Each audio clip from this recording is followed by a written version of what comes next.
J'ai Laurence qui nous fait une petite analyse là, enfin une petite analyse, un petit commentaire en 8 lignes, et qui dit donc, si je comprends bien, Nicolas Sarkozy n'a pas abusé de la faiblesse de Madame Bettencourt. En revanche, Éric Woerth, qui part en correctionnel, lui a bien abusé de la faiblesse de Madame Bettencourt avec Monsieur Patrice Demestre, le chargé d'affaires de Madame Bettencourt. Donc, si je vous suis bien, c'est bel et bien Éric Woerth et Monsieur Patrice Demestre qui prenaient les enveloppes pour Monsieur Sarkozy, qui n'a rien à voir dans cette affaire de financement, m'écrit Laurence sur internet rmc.fr.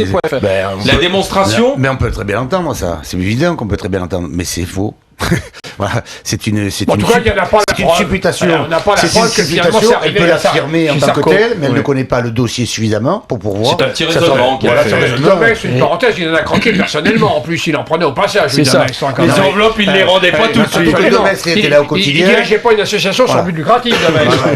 Tout à l'heure, dans les GG, dans les grandes gueules, lorsque nous évoquions l'affaire, le non-lieu requis contre Nicolas Sarkozy et le fait qu'Éric Woerth était renvoyé en correctionnel, Jacques a eu une phrase forte à un moment. Oui, tu as dit, Jacques, tout à l'heure, on ne va quand même pas pleurer sur Éric Woerth, il en a croqué avec sa femme. Oui. Éric Woerth écoute les grandes gueules puisqu'il a tweeté une réaction, je cite son tweet: horrifié par les propos de Jacques Maillot qui insulte sans raison ma famille, lui qui a croqué à tous les râteliers sans vergogne. Oui, moi j'ai croqué, alors qu'il soit précis, alors à quel râtelier j'ai croqué, j'attends la liste. Et par contre, monsieur Woerth, qu'il soit honnête complètement, j'ai bien précisé qu'il était présumé innocent. On est dans une radio d'opinion, on est dans une radio, le ton du débat, c'est ma part de vérité. C'est ma part de vérité, mais de ce côté-là, il est présumé innocent. Alors par contre, je pose une question à monsieur Woerth, j'en ai croqué où ?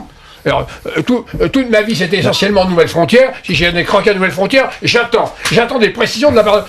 Si je voulais aller plus loin, je pourrais vraiment aller plus loin avec ça. Alors, tiens, si Éric Woerth veut intervenir, et peut-être un défi entre Jacques Maillot et Éric Woerth dans les grandes gueules serait possible. Pas uniquement sur cette. Pas uniquement sur l'affaire. Mais je pourrais faire une petite dégustation s'ils veulent croquer tous les deux, moi.